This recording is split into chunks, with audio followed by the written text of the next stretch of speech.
हम तुम्हारे साथ हैं, हम तुम्हारे साथ हैं।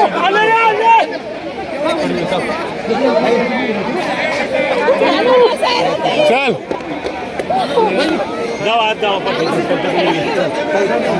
तुम्ही 25 वर्षांची सत्ता काय भावना आहे? ही जी काही 25-30 वर्षांचा वनवास हा मिटवलेला आहे तो भगूरकरांनी मिटवलेला आहे. त्याच्यामुळे मी मनापासून त्यांचे आभार व्यक्त करते की त्यांनी मला काम करण्याची तिथे संधी उपलब्ध करून दिलेली आहे.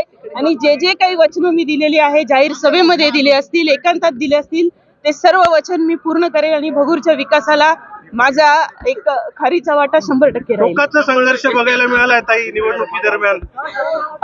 संघर्ष तर खूप आहे आणि संघर्षाची सवय बालपणापासून आहे. त्याच्यामुळे संघर्ष हा काही मोठा जरी असला तरी शेवटी विजय तेवढाच मोठा आहे. महायुती म्हणून परत एकत्र येणार का निवडणुकीमध्ये?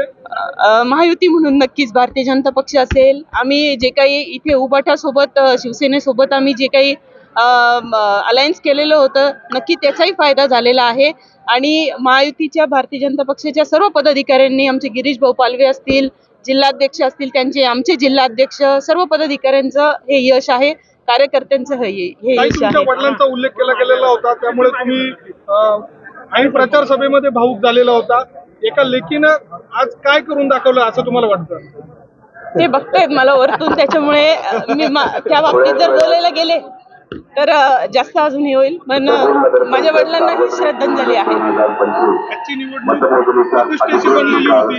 आमदार म्हणून तुम्ही थेट मैदानात उतरलेला होता आणि जो संघर्ष झाला तो किती महत्वाचा तुम्हाला वाटतं? नक्कीच संघर्ष हा खूप मोठा होता, कारण समोरून 25-30 वर्षाची एक हाती सत्ता होती आणि जनतेला मी साथ घातली. आणि मी आमदार असताना मला कामांपासून अडवलं गेलं. माझं तर कर्तव्य आहे ना. मला ज्या मतदारांनी भगूरमध्ये मतदान केलं आहे, मला विधानसभेला आमदार म्हणून मतदान केलेलं होतं, त्यांचीही कामं न करू देण्यासाठी जो काय अडसर होता त्याला मी लोकांना पदर पसरवलेला होता आणि भरभरून झोळी माझी भगूरकरांनी भरून दिली. त्यासाठी मनसे आभार व्यक्त करते. एक चांगलं काम त्या नक्की करतील आणि 2 महिला प्रामाणिकपणे भगूरकरांचा विकास करतील याची मला पूर्ण खात्री आहे. ताई मोठ्या बहिणीसारख्या पाठीशी उभं राहिल्या. एकटीकडून हे शक्य नव्हतं. ताई होत्या म्हणून आम्ही दोघींनी मिळून हा विजय खेचून आणलेला आहे. तो श्रेय त्यांना देखील मोठं श्रेय आहे त्यांच्यासाठी. दोघींचंही अभिनंदन. पालवे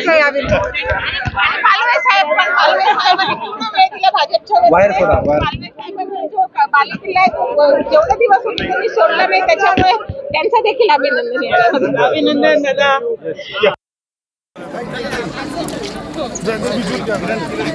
केशव